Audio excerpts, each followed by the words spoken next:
adore float. Hey, welcome to Imagine It. We're talking Titanic science once again. Can Adore float? I don't know. That's the end of the movie, right? So we'll have to find out. All right. Carl Nelson's here. He's the chief scientist with the Imagination Station, and looks like he's also the chief mixologist this morning. Yeah, we're going to talk about density. All right. Okay? And I think most people understand density is like mass per volume. Okay, so if I take something that's relatively large but light, like a ping pong ball, and throw it on some water, floats. Sure. Okay, that makes sense.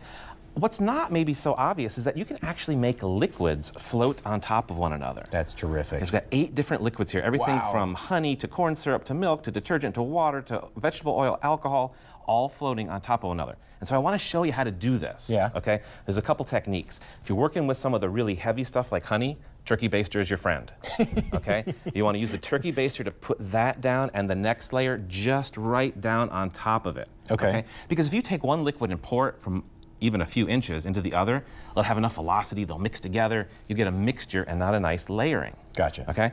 So heavy liquids, turkey baster. For light liquids, okay, ask mom and dad before you do this. Bend the spoon with your mind. This is the perfect tool. Go ahead and take that. If you have a spoon like that or even like a ladle, we've got some milk here. And Tony, we're going to try to see if we can build up like a 5-layer thing as quickly as we can. Okay. Okay? You're going to start with this liquid right there. And the technique, that is detergent. Okay. The technique is you're going to put the spoon or the ladle down just above the liquid, and all the liquid is going to be poured onto the spoon. Okay. So give that a try. I don't know if I can reach that far. You just pour the liquid down there. As long as you get close, it'll be fine.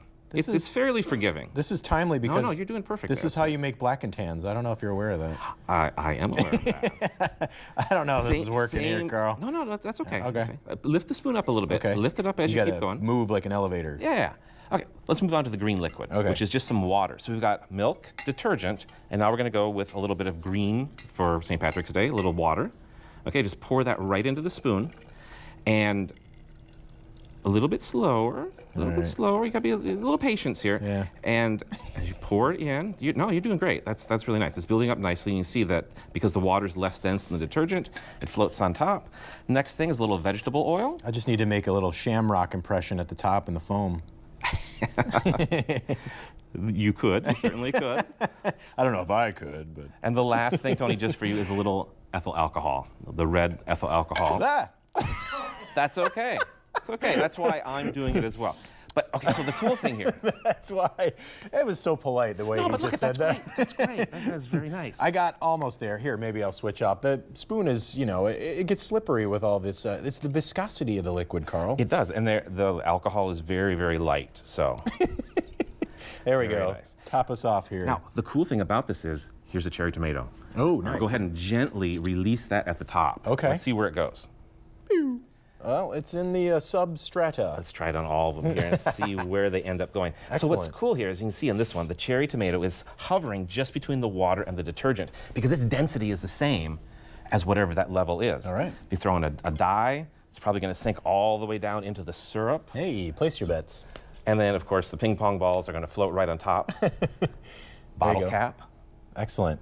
Floats just a little bit lower. So really, you could do this at home in a vase and try it out with various items around your house, but not your mom's jewelry. Not the jewelry, not the jewelry. Something. But that could be interesting if you get permission. But yeah, all the stuff you have at home, you probably have all of it in your kitchen. You can layer these things up. Check out our website. I have instructions up there today of how you can go through this. But really, the technique with the missing spoon there, or the ladle, that's really what helps. You build the layers up nicely so you get a really, really nice separation.